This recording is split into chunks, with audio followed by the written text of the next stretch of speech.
নমস্কার বন্ধুরা, আমি সঞ্জিত সরকার আর তোমরা দেখছো জ্ঞান স্রোত। আজকের এই ভিডিওটি গুরুত্বপূর্ণ হতে চলেছে। UGB BA second year fourth semester অর্থাৎ গৌরবঙ্গ বিশ্ববিদ্যালয়ের বিএ দ্বিতীয় বর্ষ চতুর্থ সেমিস্টারে যে সকল ছাত্রছাত্রীদের হিস্ট্রি অর্থাৎ ইতিহাস বিষয়টি মেজরে রয়েছে তাদের জন্য আজকের এই ভিডিওটি অত্যন্ত গুরুত্বপূর্ণ। আজকের এই ভিডিওতে আমি তোমাদের সামনে আলোচনা করব UGB BA second year semester 4 Gour Banga বিশ্ববিদ্যালয়ের history major paper code HISMJ BC 401 paper. এই কোর্স নেম তোমাদের রয়েছে history of India 1200 AD to 1526 AD অর্থাৎ 1200 খ্রিস্টাব্দ থেকে 1526 খ্রিস্টাব্দের socio economic and cultural history suggestion কিন্তু আজকের এই ভিডিওতে আমি তোমাদের সামনে পোস্ট করব।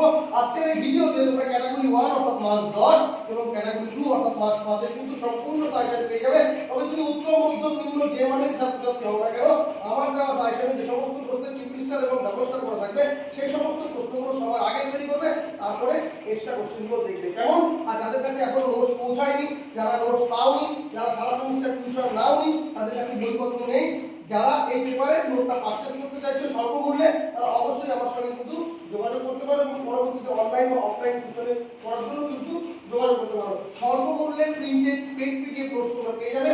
আর যারা নিতে চাইছো তারা সরাসরি হোয়াটসঅ্যাপ করো 7384384758 নম্বরে। তো চলো শুরু করা যাক আজকে এই গুরুত্বপূর্ণ ভিডিওটি।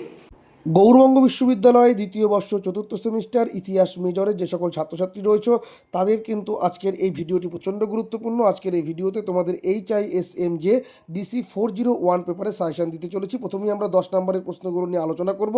প্রত্যেকটি প্রশ্ন 350 শব্দে তোমাদের লিখতে হবে। তোমাদের 4টি প্রশ্ন থাকবে, 2টি প্রশ্নের উত্তর করতে হবে। প্রথমে যে প্রশ্নগুলো বলবো সেই প্রশ্নগুলো একটু গুরুত্ব সহকারে দেখবে, বিশেষত যে প্রশ্নগুলোতে ট্রিপল স্টার এবং ডাবল স্টার করা আছে। ইংরেজি এবং বাংলা উভয় মাধ্যমেই কিন্তু প্রশ্ন করা আছে। আমি বাংলাটা পড়ছি যাতে তোমাদের সময়টা সাশ্রয় হয়। প্রথম প্রশ্ন খুবই গুরুত্বপূর্ণ। সুলতানি আমলে ইক্তা প্রথার মাধ্যমে শাসক শ্রেণীর মধ্যে রাজস্ব সম্পদ কীভাবে বণ্টিত হয়েছিল, বা ইক্তা ব্যবস্থা নিয়ে বা বিভিন্ন সুলতানের আমলে ইক্তা প্রথার যে বিবর্তন হলো এই পাঠটা তোমাদের কিন্তু খুব ভালো করে পড়তে হবে। দ্বিতীয় প্রশ্ন তুর্ক আফগান যুগে সুফি আন্দোলনের উৎপত্তি ও বিকাশ আলোচনা করো। এই প্রশ্নটা গুরুত্বপূর্ণ রয়েছে, মানে তোমরা পরীক্ষার হলে দেখবে ইক্তা প্রথা আছে কিনা, সুফি আন্দোলন আছে কিনা। 3 নম্বর প্রশ্ন ইলিয়াস শাহের আমলে বাংলার ইতিহাসের একটি নতুন অধ্যায় সূচনা হয়েছিল। ইলিয়াস শাহী বংশ এবং তারপরেই বাংলায় হোসেন শাহী বংশ।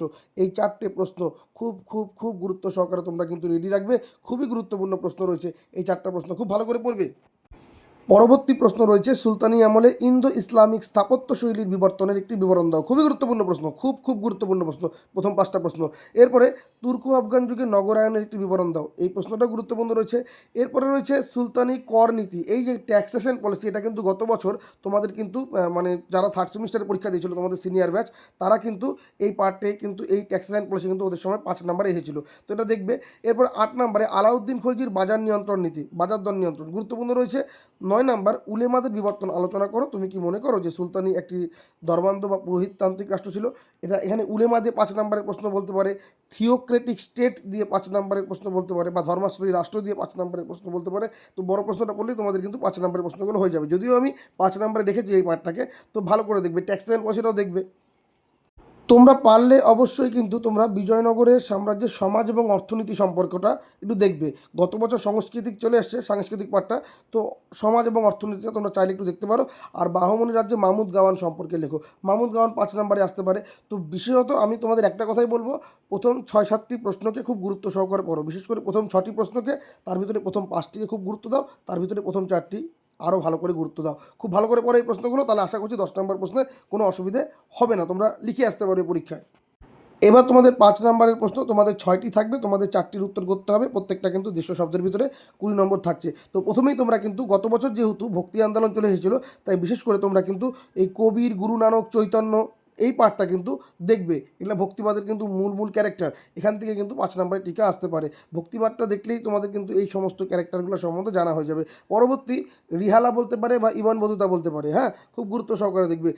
এখানে সুরাবদ্দি সিলসিলা বলা আছে, চিস্তিটাকেও দেখবে, সুরাবদ্দিটাকেও দেখবে। যদিও চিস্তি গত বছর চলে এসেছে, সুরাবদ্দিটা দেখলেই হবে, তবুও চিস্তিটা একটু চোখের দেখা দেখে রেখো। দেখো বড় প্রশ্নের শেষ যে পার্টটা রয়েছে 10 এবং 11, ওখানে বিশেষ দ্রষ্টব্যতে লেখা আছে। এরপরে উর্দু ভাষা গুরুত্বপূর্ণ রয়েছে। তারপরে তালিকোটা যুদ্ধ গুরুত্বপূর্ণ রয়েছে। কবুলিয়ত পাঠটা, মালিক কাফুর, ধর্মান্ধ বা পুরোহিততান্ত্রিক রাষ্ট্র, যে বললাম না থিওক্রেটিক স্টেট, উলেমা, এই যে পাঠটা, এটা 5 নাম্বার দিয়েছি। বৈষ্ণব আন্দোলন, এই প্রশ্নটা একটা এমনই প্রশ্ন, এটা 10এও দিতে পারে, 5এও দিতে পারে, তবে 5-এর জন্য দেখে রাখা ভালো, অতটা গুরুত্বপূর্ণ নয়, তবে দেখে রাখা অবশ্যই উচিত। এরপরে তোমরা দেখবে আমির খসরু, মিনাজউদ্দিন সিরাজ, জিয়াউদ্দিন বারুনি। যদিও আমির খসরুটা গুরুত্বপূর্ণ রয়েছে, এটা ভালো করে দেখবে। ইকতা প্রথা বড় প্রশ্নই পড়ছো, ওটাই তোমাদের 5 নম্বরে হয়ে যাবে। গিয়াসউদ্দিন আজম শাহ, রাজা গণেশ, এই পাঠগুলো দেখবে। সুলতানের যুগে চিত্রকলা দেখবে। বিজয়নগরের কৃষি ব্যবস্থা দেখবে। বাংলা সালতানেত দেখবে। বিজয়নগরের রাজা কৃষ্ণদেব রায় বিখ্যাত ছিলেন কেন, বা প্রশ্নটা এরকম করে বলতে পারে বিজয়নগর সাম্রাজ্যের সাহিত্য সাংস্কৃতিক সম্পর্কে টিকা লেখো। তো এইটা সঙ্গে কৃষ্ণদেব রায় কিন্তু সাজুজ্য রয়েছে। আর মাহমুদ গাওয়ান এবং উলেমা, বললাম না বড় প্রশ্ন যে পাঠটা রয়েছে এগুলা দেখবে অবশ্যই। তো এই ছিল তোমাদের টোটালি যে প্রশ্নগুলো ভালো করে পড়তে হবে, বিশেষ করে ট্রিপল স্টার প্রশ্নগুলো 10 এবং 5 অবশ্যই গুরুত্ব সহকারে দেখতে লাগবে। যাদের কাছে নোটস নেই তারা যদি নোটসের প্রয়োজন হয় অবশ্যই তাহলে আমাদের কাছ থেকে কিন্তু প্রিন্টেড পিডিএফ নোটস সংগ্রহ করতে পারো, পেড পিডিএফ এগুলা। সেক্ষেত্রে তোমরা 7384384758 নম্বরে যোগাযোগ করতে পারো।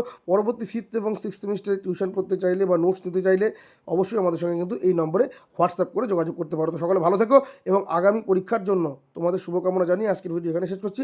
সকলের পরীক্ষা খুব ভালো হোক। Best of luck.